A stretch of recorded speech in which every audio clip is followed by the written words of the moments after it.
I have a hunch that most of you probably found yourself in this situation before. A long list of names, a lot of scrolling, many doubts, until you have to embrace the fact that you don't know what you're doing, so you just wing it. But is there a better way to pick fonts? Yes, there is.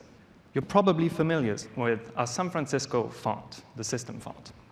It's minimal, functional, and it provides great visual continuity between the system and your app. But sometimes you need something different. Perhaps you want your app to exude sophistication, or feel literary, be awkward, or just loud and upfront.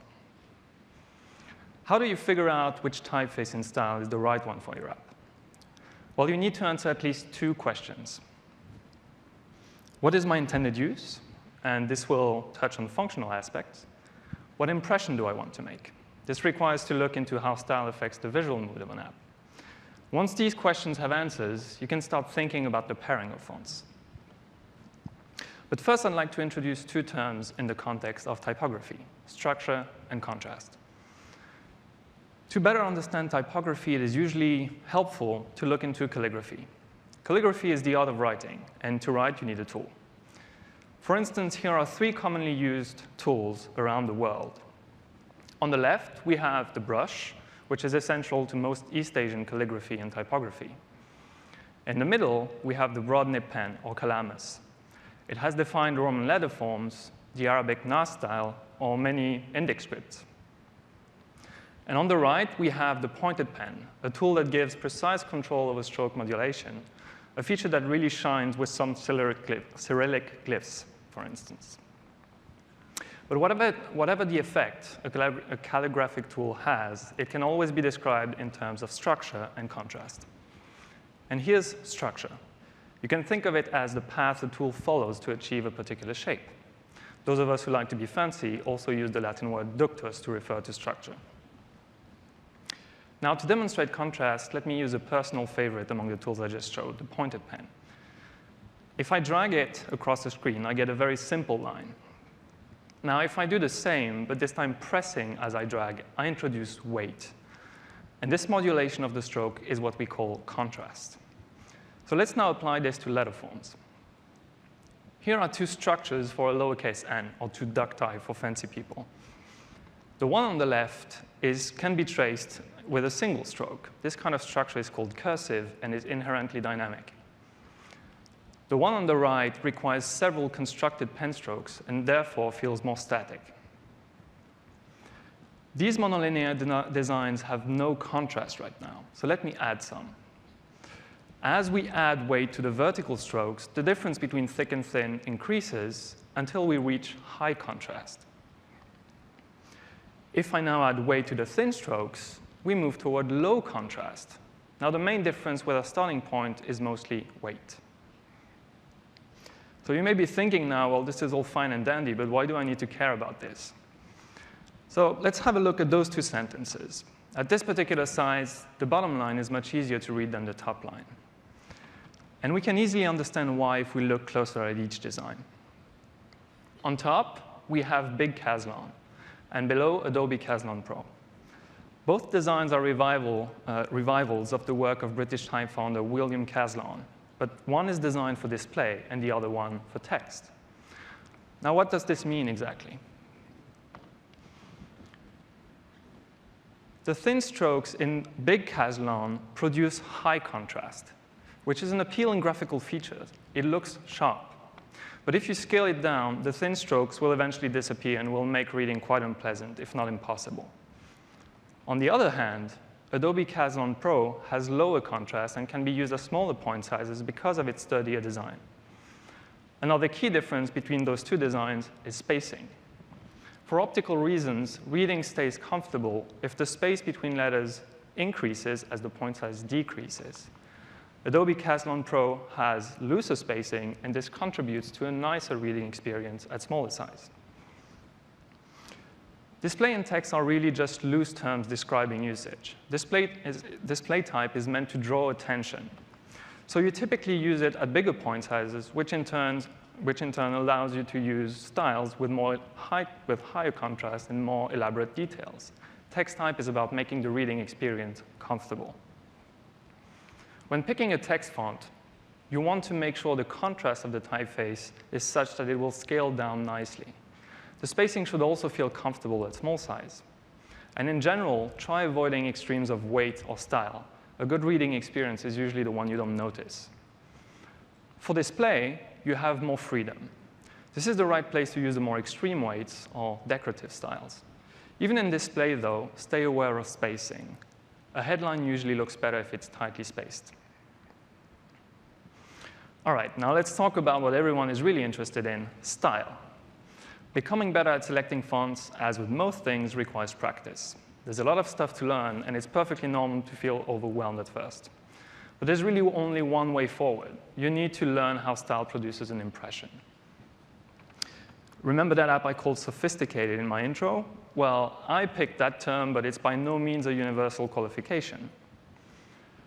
What style conveys is strongly tied to subjectivity and will vary from one person to another. There is one thing you can learn about, though, and that is what people come to associate with a given style. In other words, their expectations. So let's look at the typeface used for the name of the app, Cochin. The style itself is called transitional alt style. Most of you probably never heard of it, but you've likely been exposed to it in books or magazines. Cochin has very small lowercase letters compared to the uppercase. This gives it a classic appearance, which will feel elegant to a lot of people. But these proportions also happen to be exaggerated, and that makes it feel a bit whimsical.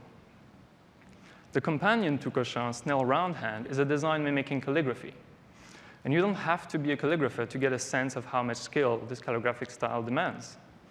Its elaborate structure and high contrast lend some preciousness to this design. So if I round them up, I have elegant, whimsical, elaborate, and precious. How's that for sophistication? So why now would this feel literary?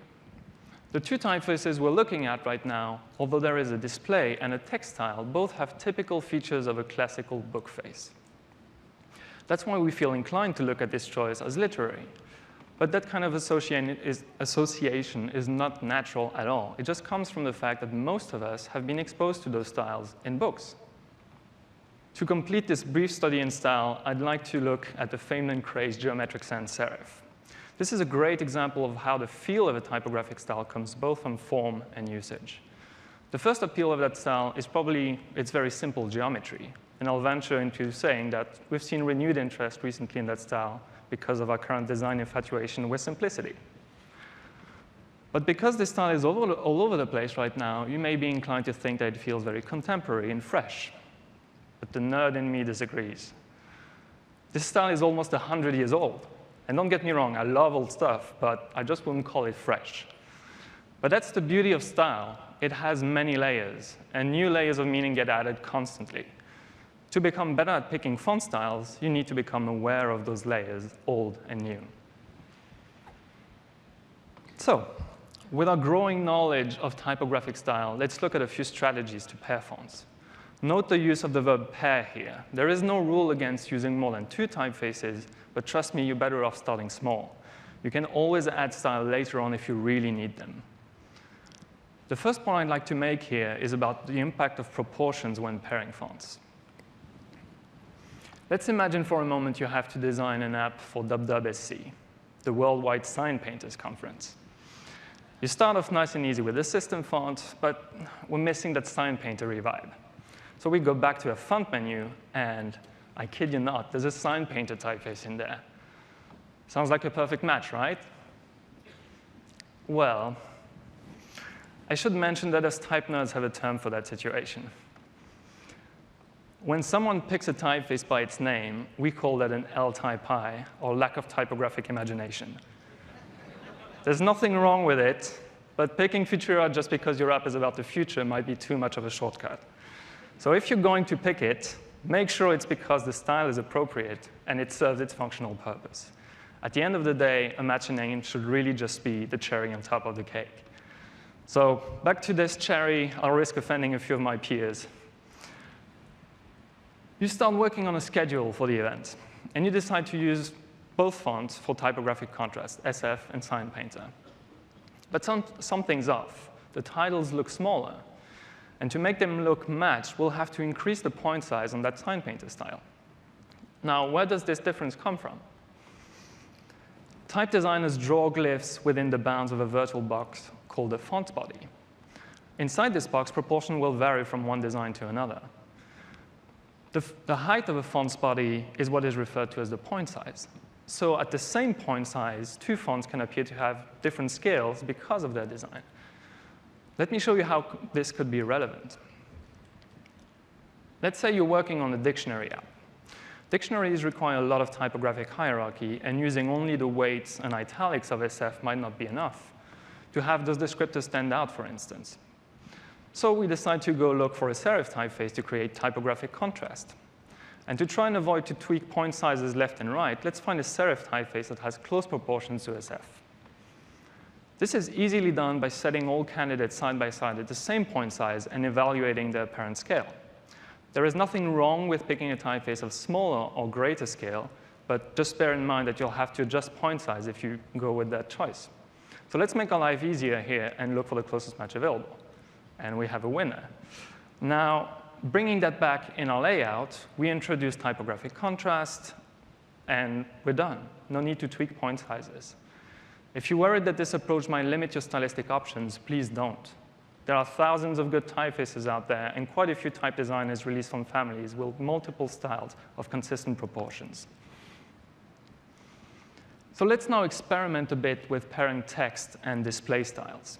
So let's start nice and easy again with a serif on a news story layout. This typographic layout has strong stylistic continuity. The only difference between text and headline are size and the use of italics. But we might be after something with a bit more of a punch. And the first way to get there, the easiest way to get there, is to first leverage weight. Sticking to a single typeface and pairing some of its variants is a very efficient way to achieve design consistency. But since we're here to experiment, let's keep on trying things. We now change the kind of typographic contrast from a weight difference to a stylistic difference. When doing these kind of pairings, make sure that the stylistic difference is strong enough to be obvious. Here we have two type styles of both different structures and stroke contrast, so we're in a good place. By the way, it is sometimes good enough to have a strong display typeface and using the system font at the same time. You're defining your own style, but also taking advantage of SF's performance as a typographic workhorse. But let's keep on experimenting anyway. I think I'd like to use a serif typeface down there. We return to an understated and calm effect like we had in the beginning, but with a quite different flavor. This will now feel more bookish because of the type choice, but also because of the subdued relationship between display and text. Books tend to go for moderate typographic contrast because they're about long reading and not grabbing your attention all the time. On the other hand, a news layout may be more after this. Here we're using sans serif for both display and text styles, but their structure and weights are so different that we still maintain clear and strong typographic contrast. The display style grabs your attention, provides context, this is what you're about to read, and makes the layout look appealing, and then the text style will let you read the content with ease and without disruption. So as you've now seen, there's obviously a lot you can do in terms of style pairing, and I've only given you a glimpse of the possibilities, of course. The key element is typographic contrast, whether it is through size, weight, or style. Finally, if you want to become better at picking fonts, there is really no way around learning more about typographic styles, their histories, and evolving trends. This is how you'll become more confident in front of that font menu. And don't worry, you won't become typographic rock stars overnight. And yes, that's a thing. But at least you know where to start. And I have no doubt that you'll soon grow into tremendous typographers yourself. Thank you.